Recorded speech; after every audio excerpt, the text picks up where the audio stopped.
갈라디아서 5장 19절에서 23절 말씀입니다. 저와 여러분이 한 절씩 교독하겠습니다. 19절부터 보겠습니다. 육체의 일은 분명하니 곧 음행과 더러운 것과 호색과 우상 숭배와 주술과 원수 맺는 것과 분쟁과 시기와 분냄과 단 찍는 것과 분열함과 이단과 투기와 술 취함과 방탕함과 또 그와 같은 것들이라. 전에 너에게 경계한 것 같이 경계하노니 이런 일을 하는 자들은 하나님의 나라를 유업으로 받지 못할 것이요. 오직 성령의 열매는 사랑과 희락과 화평과 오래 참음과 자비와 양성과 충성과 온유와 절제니 이 같은 것을 금지할 법이 없느니라. 아멘. 무슨 일이 있어도 하나님의 뜻대로 살아야 합니다. 이 점에 대해서는 조금 더 양보도 없고 또 그 기준을 약화시켜도 안 됩니다. 항상 명심하셔야 합니다. 무슨 일이 있어도 하나님의 뜻대로 살아야 한다. 그 하나님의 뜻이 고난의 길이라 하더라도, 사람들이 볼 때는 아주 비웃는 길이라 하더라도 우리가 하나님을 믿는 다음에는 그 길이 살 길입니다. 그래서 고생도 각오하고 사람들의 조롱거리가 될 것도 각오하고 이제는 정말 주님 뜻대로 가야 합니다. 노아가 방주를 만들 때 사람들 보기에 얼마나 참 우스운 일이었겠습니까? 그죠? 욥이 끝까지 하나님을 부인하지 않고 그 고난의 시험을 이겨나갔을 때 그 친구들조차도 다 이해하기 어려웠습니다. 물론 우리가 완벽하게 하나님의 뜻을 다 이해할 수 없을 수 있습니다. 그러나 하나님은 우리가 깨닫지 못해서 하나님의 뜻대로 살고 싶은데 알지 못해서 하나님의 뜻대로 살지 못했던 것에 대해서는 탓하지 않으신다고 저는 확신합니다. 하나님이 깨우쳐 주시길 필요가 있을 때는 깨우쳐 주시죠. 때때로 하나님 뜻대로 살고 싶은데 잘못 살았던 경우도 있을 수 있죠. 성경에 그런 경우도 많이 나옵니다. 하나님은 절대로 그런 경우에 그로 인해서 그 사람을 내치신 적이 없습니다. 아브라함이 가나안 땅에 갔다가 흉년이 들어서 그저 다급한 마음에 애굽으로 피난 내려가서 곤혹을 치르고 돌아온 적도 있죠. 하나님의 사람들도 다 실수도 있었고 실패도 있었지만 중심이 하나님 뜻대로 살려고 하는 마음이 있으면 하나님이 바로잡아도 주시고 깨우쳐도 주십니다. 그러나 한 가지 분명하게 기억하셔야 될 것, 무슨 일이 있어도 나는 하나님의 뜻대로 살 거야. 어려울수록 더 그리해야 됩니다. 그렇지 않으면 소망이 없어집니다. 하나님의 뜻대로 살지 않으면 하나님이 역사하실 수가 없습니다. 어려울 때 하나님이 도와주셔야 되는 상황인데 하나님이 도와주실 수 없도록 살면 정말 이제는 끝이죠. 그죠? 자, 하나님의 뜻대로 살려면 반드시 우리가 준비하고 있어야 될 것이 마음을 지키는 겁니다. 우리가 하나님의 뜻대로 살기 위해서 하나님의 뜻을 분별을 해야 되는데 우리의 마음 상태에 따라서 하나님의 뜻을 분별하는 일이 엄청나게 달라집니다. 우리의 마음은 성령과 마귀가 싸우는 전쟁터입니다. 지금도 이 자리에 앉아 계시지만 여러분의 마음은 성령과 마귀가 마음에서 싸우고 있을 겁니다. 지금 이 방송을 들으시는 분들도 아마 그러실 겁니다. 우리의 마음속에 성령의 욕구와 또 마귀의 욕구가 끊임없이 서로 주인을 되려고 싸웁니다. 성령님하고 마귀가 실력이 비등해서 싸우는 건 아닙니다. 게임이 안 되는 대상이죠. 그런데 어째서 우리 마음속에는 싸웁니까? 우리가 어리석어서 그런 거죠. 에덴 동산에서 하와가 뱀이 꼬드길 때 그냥 뱀의 꼬드김에 넘어가 버렸어요. 그건 이 마귀가 꼬드기는 것에 유혹을 받는 게 우리가 가지고 있는 약점입니다. 성령님과 마귀는 싸움의 대상이 아니에요. 그런데 우리 마음에서는 싸움의 대상이 돼요. 우리가 어느 쪽을 택할지에 대해서 오히려 우리가 마귀의 유혹에 더 기울어지는 성향을 가지고 있습니다. 여러분이 그 점을 분명히 인정해야 합니다. 나는 마귀가 주는 생각에 더 기울어지는 경향을 가지고 있어요. 이게 죄의 성향입니다. 육신을 가지고 있기 때문에 그렇습니다. 그러니까 우리가 우리의 마음을 잘 지키지 않으면 금방 우리 마음은 마귀가 장악해 버리게 됩니다. 우리는 성령이 역사하는지 마귀가 역사하는지는 도무지 분별할 수가 없습니다. 그 다 영적인 존재들이니까요. 그런데 내 마음의 상태를 보고 성령이 역사하셨구나, 마귀가 역사했구나 하는 걸 알게 됩니다. 여러분의 마음 상태가 성령의 열매이기도 하고 마귀의 열매이기도 합니다.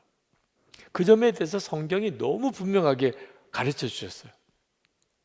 우리가 성령의 역사와 마귀의 역사가 실제로 우리가 느끼도록 아마 이렇게 보여진다면 성령님을 따라가기가 훨씬 쉽겠죠. 근데 정말 영적으로 분별하기 어렵습니다. 열매를 보면 압니다. 성령님이 역사했구나, 마귀가 역사했구나. 마귀가 역사한 것 오늘 본문에 나옵니다. 음행, 더러운 거, 호색, 우상숭배, 주술과 원수 맺는 거, 분쟁, 시기, 분냄, 당짓는 거, 분열함, 이단, 투기, 술취함, 방탕함, 그와 같은 것들이라. 이게 다 마귀가 역사해서 나타나는 열매입니다. 이런 것들을 보면 마귀가 역사했구나 하는 걸 알 수 있다는 거예요. 열매를 보고 그 영의 역사의 실체를 아는 거죠. 그런데 참 안타깝게도 이렇게 명확하게 성경에 다 밝혀 주었는데도 우리가 그걸 분별을 못하는 거예요. 예를 들면 복수하고 싶은 마음, 여러분에게도 일어날 때가 있어요, 없어요? 누가 운전할 때 다 끼어들게 하면 복수하고 싶어요. 하여튼 이런 마음들이 우리 속에 불쑥 일어납니다. 내가 무슨 손해를 받거나 누가 나에게 아주 안 좋게 했으면 안갚음하고 싶은 마음, 그렇죠? 거짓말하는 일, 너무 다급해서 있는 그대로 이야기하면 너무 부끄럽고 또 손해 볼 것 같으니까 해놓고 안 했다 그러고 안 해놓고 했다 그러고 거짓말하는 일, 분열을 일으키는 생각, 그렇죠? 누가 내 편일까? 가정에서나 또는 교회에서나 금방 우리는 이렇게 편 가르는 일을 합니다. 자, 이런 일들이 다 그 뿌리가 어디서 오는 거죠? 마귀예요. 그렇다고 성경에 기록되어져 있잖아요. 이 일이 다 마귀의 일이라고.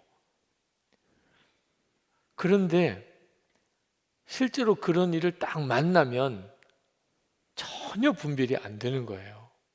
내 속에서 마귀가 역사하는구나.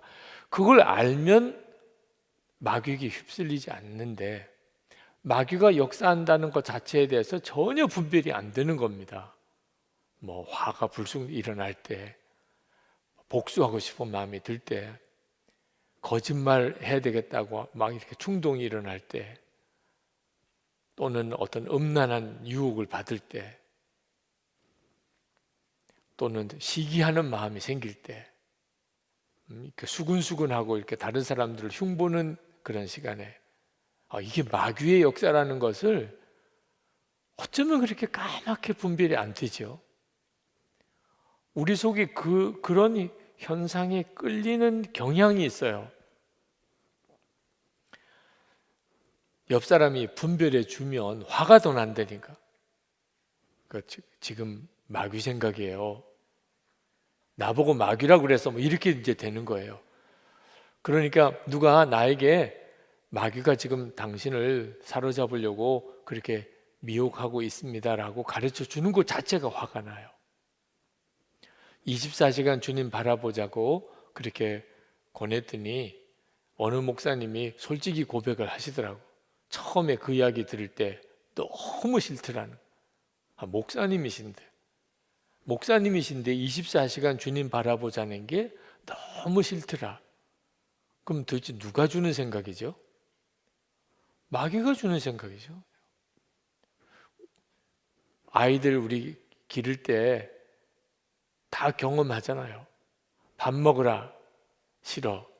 공부해, 싫어. 예배 드리자, 싫어. 싫어병에 걸려 있어요, 애들이. 왜 싫은지 자기도 이해를 못해요. 그냥 싫은 거야. 자기에게 유익한데 유익한 건 다 싫어. 영적으로 이미 그렇게 딱 묶여 있는 거예요. 근데 문제는 그게 마귀의 역사라는 것을 전혀 분별을 못하는 데 문제가 있는 겁니다. 마귀가 역사하니까 조심해, 이런 말 자체가 너무 듣기 싫은 거예요. 일본 아동 정신과 의사인 미야구치 코지라고 하는 분이 계신데, 그분이 범죄를 저지른 아동과 청소년들을 쭉 상담하면서 쓴 책이 이번에 나온 것이 케이크를 자르지 못하는 아이들이라는 제목의 책을 냈어요. 그 소년원에 수용되어 있는 아이들을 데리고 이제 심리 상태를 쭉 조사하는데, 동그란 케이크를 갖다가 놓고 이 동그란 케이크를 세 사람이 나누어 먹어야 되니까 세 사람이 나누어 먹도록 3등분을 해보라, 이 케이크를. 근데 그걸 3등분을 못하는 거예요. 여러분, 어려운 일이죠. 여러분도 동그란 케이크를 3명이 먹도록 똑같이 3등분 하는 거 진짜 어렵죠. 그게 어려운 게 더 이상하죠. 그죠? 세수를 이렇게 나누면 되잖아요. 그죠? 그런데 한참을 들여다보다가 일단 가운데를 쭉 잘라요. 3등분을 지금 해야 되는데 가운데를 쭉 잘라요. 어떻게 그걸 세수로 나눌 수 있어요? 그러면서 그분이 내린 결론이, 범죄를 저지르는 아이들이 인지 능력에 심각한 문제가 있다. 그러니까 동그라미가 있는데 이 동그라미를 3등분을 해보라. 그게 안 되는 거예요. 어떻게 3등분을 해야 될지. 어떤 거는 굉장히 크게 잘라놓고 어떤 거는 굉장히 작게 잘라놓고 똑같이가 안 되는 거죠. 근데 그 이야기를 읽으면서 영적인 인지 능력도 똑같다는 걸 느꼈어요. 사람이 마귀의 역사와 성령의 역사가 너무 분명한데, 성경에 어떤 것들은 마귀의 역사다, 어떤 것들은 성령의 역사다 분명히 가르치기까지 했는데, 실제로 살아가는 동안에는 전혀 분별을 못하는 거예요. 악한 마귀가 마음에 주는 생각이 마귀가 주는 생각인 줄 분별을 못하는 거예요. 성령의 열매에 대해서도 성경은 이야기해요. 사랑과 희락과 화평과 오래 참음과 자비와 양성과 충성과 온유와 절제라. 이건 성령께서 역사하신 거구나. 그래서 형편이 참 어려운데도 마음에 기쁨이 있어요. 성령의 역사예요. 우리는 성령은 눈으로 볼 수는 없지만 참 나로서도 참 설명하기 어려운 기쁨이 내 마음에 넘치는 거 보면, 아, 성령님이 역사하는 거구나 알 수 있다는 거예요. 근데 문제는 그런 성령님께서 내게 그런 마음을 심어줄 때, 아, 주님이 내게 이런 마음을 주시는구나 하고 딱 분별해서 그 성령님을 따라가면 열매가 맺어져요. 근데 많은 성도들이 그게 안 된다는 거예요.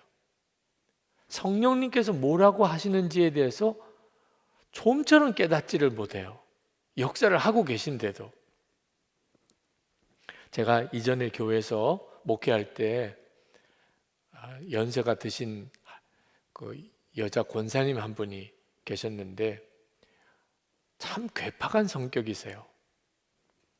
상처가 많이 있었고 홀로 사시고, 그리고 늘 시장에서 좌판에서 물건을 파시면서 아주 거칠게 사셨어요.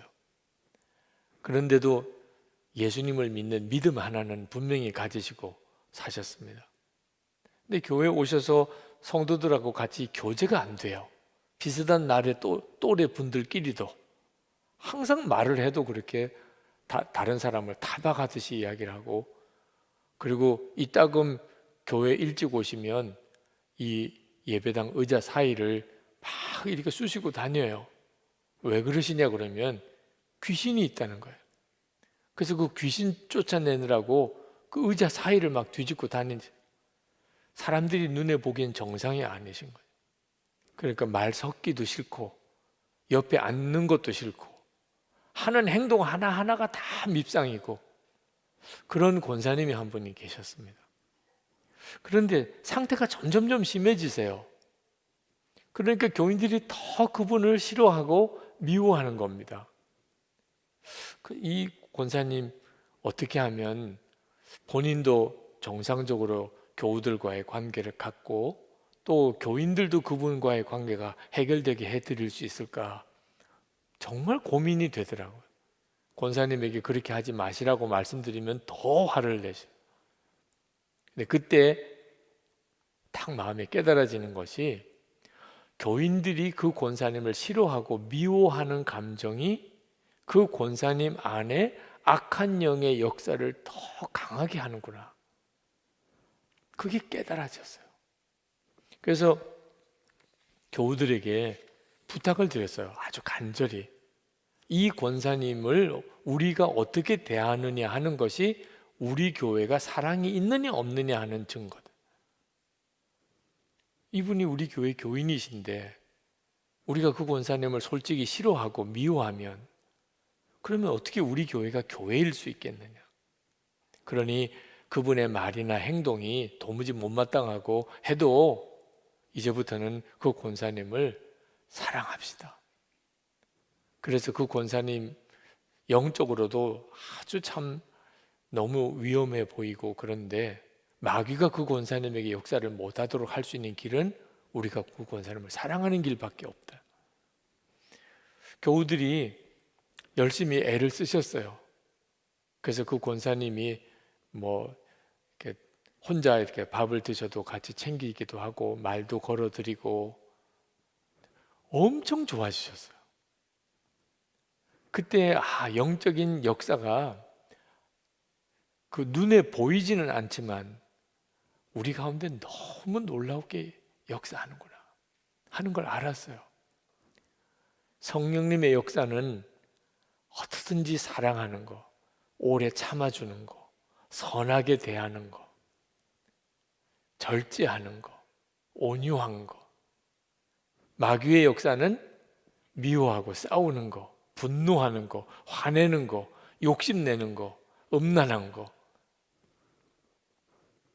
분별 잘 할 줄 알아야 돼요. 우리가 우리의 마음을 지키지 않으면 금방 몸은 교회에 나와 있어도 마음은 완전히 마귀 놀이터가 되어버립니다. 그러면 하나님의 뜻을 도무지 알 수가 없어요. 개인 문제든 가정 문제든 교회 문제든 분별이 안 됩니다. 마음을 마귀에게 빼앗긴 상태에서는 아무리 하나님 뜻대로 살고 싶어도 사라지지가 않는 거예요. 갈라디아서 5장 19절 21절 사이에 보면 육신의 일이 15가지가 나옵니다. 다시 한번 보면 음행, 더러운 거, 호색, 우상숭배, 주술, 원수 맺는 거, 분쟁, 시기, 분내는 거, 당짓는 거, 분열하는 거, 이단, 투기, 술 취한 거, 방탕함. 이 15가지 중에 여러분에게도 해당되는 것이 있나요? 지금 여러분 자신이 한번 체크를 해보세요. 지금 내 마음속에 15가지 중에 내 마음속에 있는 게 있다. 그러면 정확하게 여러분이 그 점을 체크하셔야 돼요.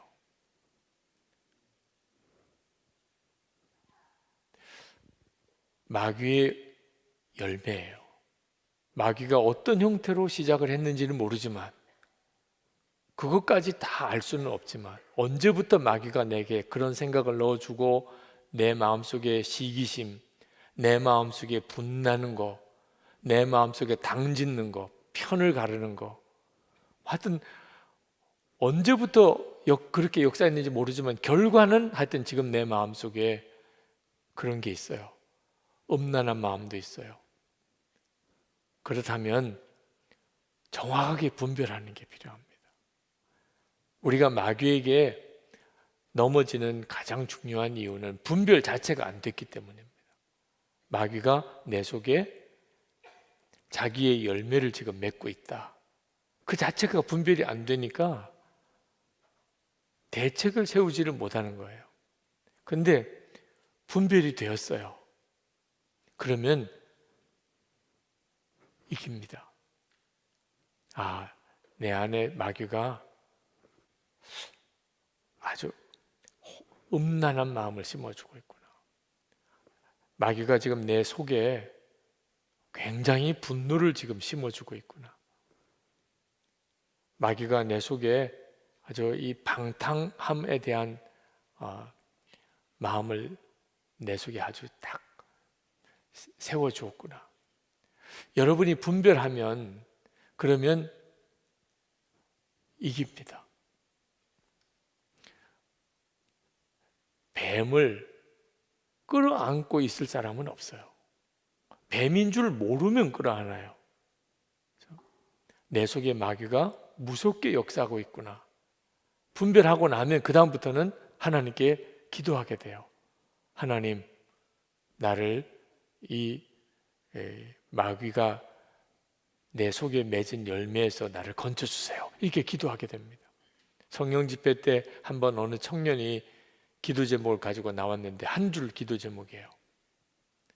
더 이상 죄의 종로로 하지 않게 해주세요. 뭐 그 청년이 가지고 있는 그 죄의 문제가 정확히 뭔지는 정확히 모르지만 느낌은 확 왔어요. 자기가 죄의 종로를 하고 있음을 정확히 안 거예요. 그리고 그것을 해결하려고 기도 요청을 하고 나왔어요. 반드시 그는 그 죄의 종로로 해서 너미를 받습니다.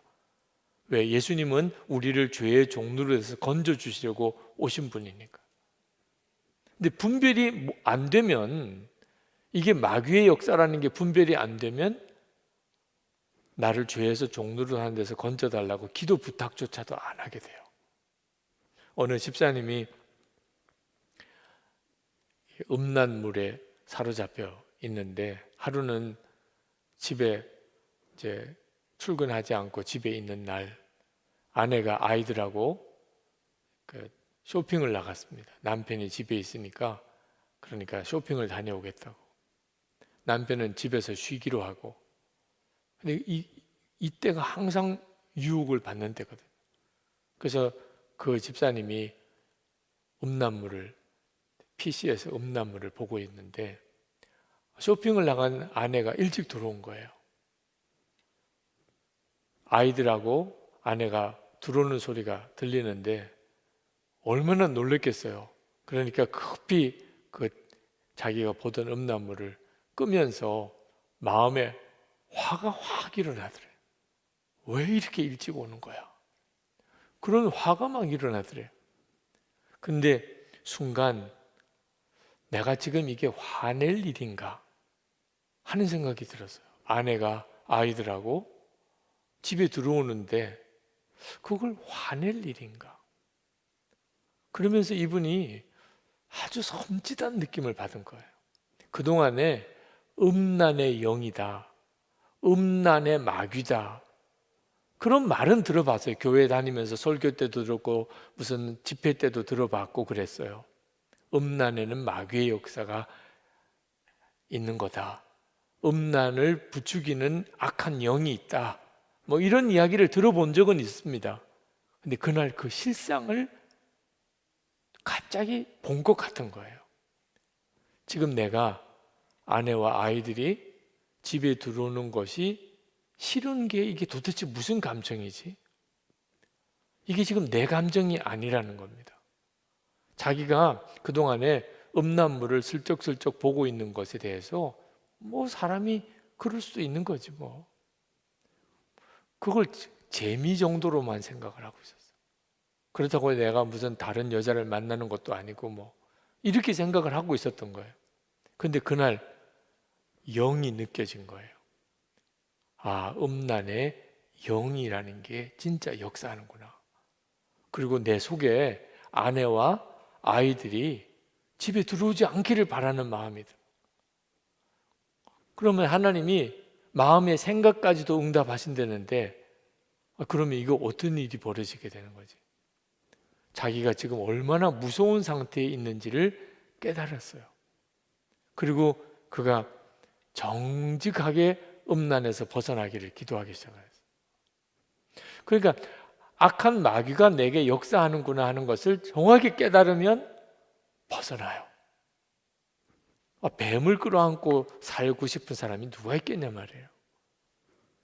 분별을 못하니까.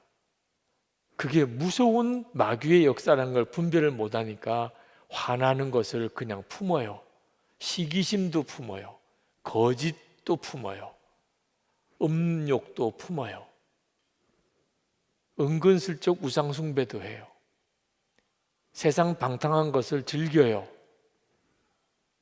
그러다가 어느 한순간에 완전히 마귀에게 사로잡히는 거죠. 하나님의 뜻을 분별받을 수 있겠어요? 그런 상태에서 분별이 되고 하나님 앞에 하나님 저를 더 이상 이 죄에서 머물지 않게 해주십시오. 제가 마귀가 내 마음속에 심어준 것에 더 이상 묶이지 않기를 원합니다. 제게서 이것이 다 떠나가게 해주십시오. 기도하게 되고 그리고 반드시 대적해야 됩니다. 여러분 속에 마귀가 역사하는 거구나. 아, 내가 내 마음속에 이렇게 분이 가득한 것이 이게 마귀가 내게 역사하는 거구나. 내가 어떤 사람에 대해서 시기심이 있는 게 이게 마귀가 역사하는 거구나. 아, 내가 은근슬쩍 음란한 마음에 자꾸 마음을 뺏기는 게 이게 마귀의 영의 역사구나. 분별을 했으면 기도해야 되고 하나님 저를 이 죄에서 건져주십시오. 더 이상 이 삶에서 내가 계속 있지 않게 해주십시오. 기도해야 되고 그 다음에 반드시 대적해야 돼요. 예수 그리스도 이름으로 명하니 내게서 떠나가! 대적해야 돼요. 하나님은 우리에게 그런 권세를 주셨거든요. 어린아이라도 누가 집에 들어오면 아저씨 누구예요? 여기 우리 집인데 왜 들어오세요? 어린아이라도 그렇게 말할 수 있는 권세가 있잖아요. 내 마음은 예수님께서 왕 되신 마음인데 마귀가 들어와서 자기 자리를 차지하려고 할 때 당연히 내쫓아야죠. 내게서 떠나가! 그렇게 해야 하는 겁니다. 갈라디아서 5장 24절에 그리스도 예수의 사람들은 육체와 함께 그 정욕과 탐심을 십자가에 못 박았느니라. 남이 해주는 게 아닙니다. 자기 자신이 하는 거예요. 이제는 더 이상 탐심과 정욕을 내 것이라고 품으면 안 됩니다. 어쩔 수가 없는 일이야. 그렇게 받아들이면 안 됩니다. 십자가에 못 박고 그리고 예수님의 이름으로 대적하여 내어 쫓아야 하는 거죠. 그러면 반드시 우리가 영적으로 마귀에게 사로잡히는 데서 벗어나게 돼요. 그리고 점점점 마귀가 나에게 교묘하게 파고 들어오려고 하는 것을 그때부터 알게 됩니다. 전혀 영적으로 무방비 상태에 있을 때는 마귀가 들어와서 역사하는 순간을 분별을 못해요. 나중에 내 속에 열매가 맺히고 난 다음에서야 알게 되죠. 그런데 우리가 보혈로 정결함을 구하고 24시간 주님을 바라보고 살아가는 동안에 우리 안에 마귀의 역사를 분별하게 되는 감각이 굉장히 커집니다. 그래서 마귀가 한순간에 내 속에 무슨 생각을 집어넣어 줄 때 딱 직감적으로 느껴요. 아, 지금 마귀가 나를 넘어뜨리려고 어떤 생각을 넣어주는구나. 그러면 이겨요. 주님은 우리가 능히 마귀와 싸움에서 이길 수 있도록 하나님의 전신갑주를 주셨어요. 그래서 갈라디아서 5장 22절, 23절에 성령의 열매 9가지가 나오는 겁니다. 우리가 마귀를 대적하고 그리고 성령의 이끄심을 따라가기를 원하면 우리의 삶이 완전히 다른 삶이 됩니다. 사랑하고 그리고 기뻐하고 화평하고 오래 참고 그리고 자비와 양성과 충성과 온유와 절제의 사람이 되는 거죠. 여러분, 이 9가지 중에 나는 정말 이것이 필요해, 그렇게 생각되는 게 있으면 이 시간에도 한번 체크해 보시기 바랍니다. 여러분의 마음속에 마귀가 맺은 열매가 아까 있는지 없는지를 한번 체크하시라고 그랬죠. 반대로 이제 내가 정말 내게 이게 필요해, 나에게 사랑이 필요해, 나에게 희락이 필요해, 나에게 온유함이 필요해, 나에게 지금 절제가 필요해, 나에게 오래 참음이 필요해. 지금 여러분들이 나에게 꼭 이것이 필요하다, 이 열매가 내게 맺어져야 되겠다라고 생각되는 게 있으면 지금 체크해 보세요. 오늘 일기에 꼭 써보세요. 하나님, 성령의 9가지 열매 중에 지금 나에게 정말 필요한 열매는 이 열매입니다. 왜 써보게 해드리나? 여러분이 내가 그때 하나님께 그 열매를 구했더니 내게 그 열매가 맺어졌구나, 여러분이 간증할 수 있게 되기 때문에 그렇습니다. 성령님께서 열매를 맺어주시는 거예요. 내가 맺는 게 아니고 성령께서 열매를 맺어주시는 겁니다. 어떻게 하면 성령께서 우리에게 그런 열매를 맺어주실 수가 있죠? 예수님 안에 거하는 겁니다. 요한복음 15장 4절에 보면 내 안에 거하라, 나도 너희 안에 거하리라. 왜 그렇게 말씀하셨을까요? 열매를 맺기 위해서. 5절에 보면 나는 포도나무요 너희는 가지라, 그가 내 안에 내가 그 안에 거하면 사람이 열매를 많이 맺나니 나를 떠나서는 너희가 아무것도 할 수 없습니다. 그러니까 여러분, 성령의 열매를 맺기를 원한다면 그러면 어느 열매를 내가 맺으려고 애를 쓰기보다는 주님 안에 거하기를 힘쓰면 돼요. 그러면 주님이 내 안에 거하시고 그리고 내가 그토록 원하던 열매가 맺어지는 것을 여러분이 보게 됩니다. 우리가 주님 안에 거하지 않으면 절대로 그런 열매가 맺어지지 않아요. 만약에 여러분이 나는 사랑의 열매도 안 맺어지고 희락의 열매도 안 맺어지고 오래 참음도 안 맺어지고 그렇게 교회를 오래 다녔는데도 나는 어떻게 성령의 열매가 맺어지는 게 없다. 이유가 하나입니다. 교회만 열심히 다녔지 예수님 안에 거하는 삶을 살지 않아서 그런 거예요. 요한복음 15장 6절에 보면 사람이 내 안에 거하지 아니하면 가지처럼 밖에 버려져 마르나니 사람들이 그것을 모아다가 불에 던져 사르느니라. 주님 안에 거하지 않는 사람은 실제로 아무 열매가 없어서 나중에 버림을 받는 자가 돼요. 우리가 예수님 안에 정말 거하기를 원하면 그러면 사랑이 내 속에 일어납니다. 여러분이 알아요. 원래 여러분에게 없던 사랑이라는 것.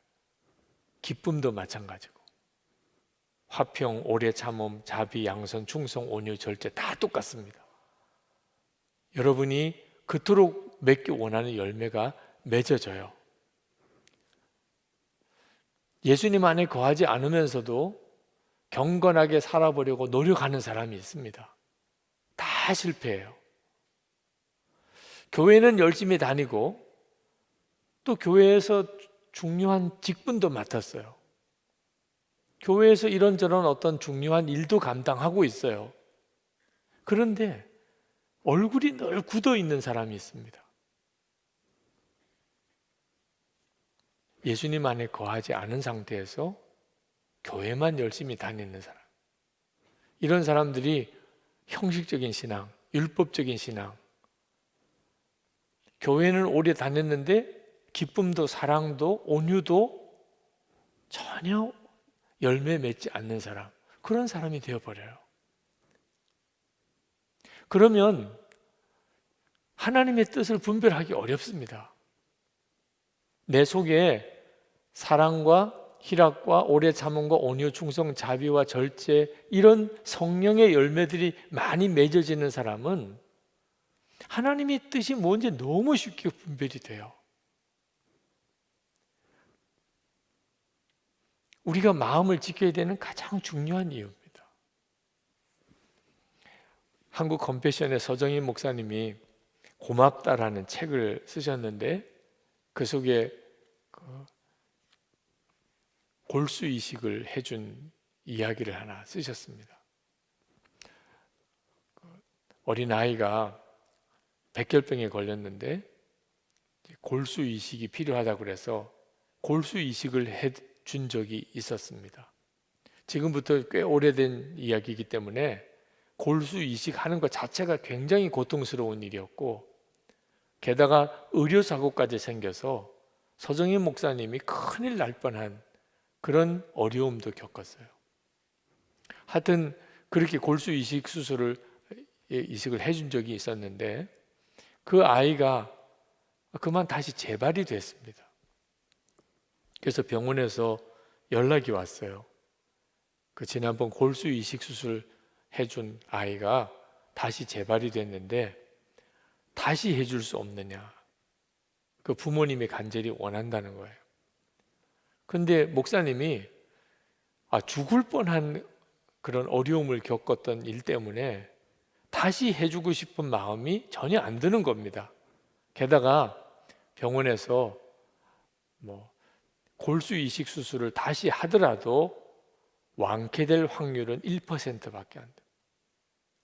그러니까 안 해주셔도 특별히 문제가 될 건 없습니다. 부모님이 간절히 원하니까 연락은 드리지만 안 해주신다고 그래서 특별히 문제 될 건 없다. 이렇게 연락이 오니까 아내도 반대고 주변 사람들도 다 반대고 그래서 안 하겠다고 통보를 했다는 거죠. 그런데 마음이 자꾸 찜찜한 겁니다. 그래도 1%라도 가능성이 있는 경우인데 내가 안 한 건가. 그래서 만나는 사람들마다 꼭 그 이야기를 한대요. 골수 이식 수술을 했었는데 그때 죽을 뻔했는데 이번에 다시 또 해달라고 연락이 왔는데 병원에 알아보니까 성공 확률은 1%밖에 안 된대요. 그러면 이제 듣는 사람이 목사님 하지 마세요. 지난번에도 하신 것만도 대단하세요. 이번에 또 했다가 더 큰일 나면 어떻게 해요? 그리고 1%밖에 가능성이 없다는데 하나 많아요. 그렇지요. 그래서 목사님으로서는 양심에 조금 이렇게 가책이 드는 것을 무마하고 싶어서 만나는 사람마다 그 이야기를 했어요. 골수 이식 또 해달라는데 하지 마세요. 그렇지요. 즉 그렇게 지내다가 한 번은 어느 장로님을 만나서 그냥 이야기하다가 자기도 모르게 또 그 이야기가 나왔어요. 골수 이식 수술 해달라고 또 두 번째 요청이 이렇게 왔지 뭡니까? 근데 하도 주변에서 말려서 그냥 안 하기로 했었습니다. 그때는 그 장로님이 가만히 말씀을 안 하고 있다가 목사님 하시지요 이러더라는 거예요. 갑자기 괜히 말했나 이런 생각이 들 정도로 가슴이 이렇게 철렁 내려앉더래요. 그러면서 하신 이야기가 자기가 오래전에 아이가 백혈병으로 죽었다는 겁니다. 그런데 부모 심정은 1%밖에 가능성이 없어도 부모 심정은 어떻든지 다시 골수 이식 수술을 한번 해보면 좋겠다. 그게 부모 심정이라는 거예요. 듣기에 그 가정이 예수 안 믿는 가정이라는데 목사님이 다시 한번 골수 이식 수술 이식을 해주셔서 그 가정이 하나님을 믿게 된다면 그 아이가 살고 죽고를 떠나서 그렇다면 이보다 더 귀한 일은 또 어디 있겠습니까? 그러니 목사님 하시지요. 그런 이야기를 듣고 잠이 안 오는 거예요. 하나님 앞에 기도하는데 갑자기 하나님께서 그런 마음을 주시더래요. 그 아이가 내 딸이라면 너는 어떻게 할 거냐? 참 하나님은 정말 정곡을 찌르십니다. 내 딸이라면 1%밖에 가능성이 없어도 하는 거죠. 그죠? 그러면서 하나님이 또 마음을 주시기를 그 아이는 내 아이다. 이제 뭐 더 이상 어떻게 해볼 도리가 없는 거예요. 그래서 병원에 그 아이 부모님에게 편지를 썼습니다. 뭐라고 제목을 처음에 썼느냐 하면